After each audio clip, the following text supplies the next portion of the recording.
Hey folks, Nathan here from Star Wars Beyond the Films and the Star Wars Timeline Gold, taking a look at another Fantasy Flight Games Star Wars RPG item. This is Edge of the Empire, Dangerous Covenants. Now this is a source book, again, not an adventure book, and this is specifically for the class of characters known as the Hired Guns. In other words, if you're not playing as Hired Guns, this one is not going to be particularly useful to you, very much like Enter the Unknown was set up specifically for explorers. But if you were going to do Hired Guns, this $30 book, $20 online in some places, is going to be one that you'll probably want to pick up, very much like Enter the Unknown for explorers. So, what do we have inside? Well, once you get past the opening here, lays out our chapters. We have Chapter 1, Armed and Dangerous, Chapter 2, Locked and Loaded, and Chapter 3, Action and Adventure. I like the theme of these chapters here. After a brief introduction, we basically get a rundown of new character options and such in Armed and Dangerous. We have new backgrounds specifically designed for Hired Guns. We have new obligations specifically designed for Hired Guns. And we have 3 new species interjected here. We now have the Aqualish, the Klatooinian, and the Weequay. So this is perhaps the book for people who want to play as butt-ugly characters. We then, of course, as we go through, have new specific specializations. We go from our regular specializations to now include Enforcer. We have Demolitions, and we have the Heavy.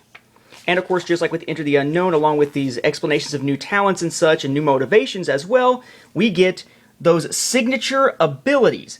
In this case, we have Last One Standing and Unmatched Protection. And again, these are essentially extensions of the trees that we're used to using. We attach these effectively to the bottom of them so that we can use these new signature abilities as part of that tree. I kind of like the way they set that up. Instead of making it a separate thing, you can link it together and just continue using the same setup that you have been using. Locked and Loaded is basically equipment. You've got tons and tons of equipment. You've got new weapons, you've got new armor, you eventually even get to the point of having new vehicles and whatnot. Lots and lots and lots and lots of new materials here. Not so much continuity-wise, but certainly in terms of gear you can use within your adventures. Continuity-wise, if you're a chronology fan, not a whole lot of date-based material in here. This is much more of a game player's sourcebook as opposed to a general universal sourcebook like an essential guide. Then you get Action and Adventure. This is designed essentially to help explain how to run an adventure specifically designed around Hired Guns, different approaches that you can take. What I like is the fact that as you go through here, you eventually run into some encounters that can be used for any kind of other mission. You know, just fit it into a campaign along with other stuff if you like, called Rescue and Retrieval, and then Anion, the Guardians of Anyetu.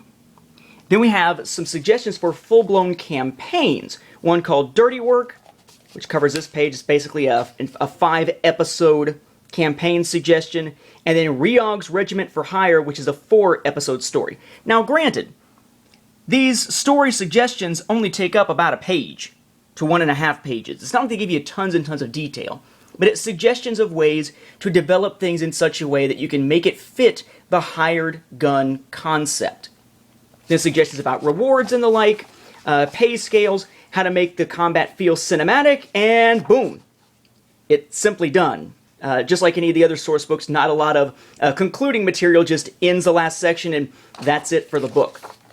Again, full color, nice on the inside, runs about $30, $20, various places online. If you're going to play as a hired gun, great one to pick up. If you're playing as any other type of character, probably not going to pick this one up. If you're a fan of these for the chronological or the continuity value of them, this would be low on the list of ones to pick up for Edge of the Empire. There's certainly more out there like Sons of Fortune with a heck of a lot more detail in them continuity-wise. We'll be back with more FFG coverage.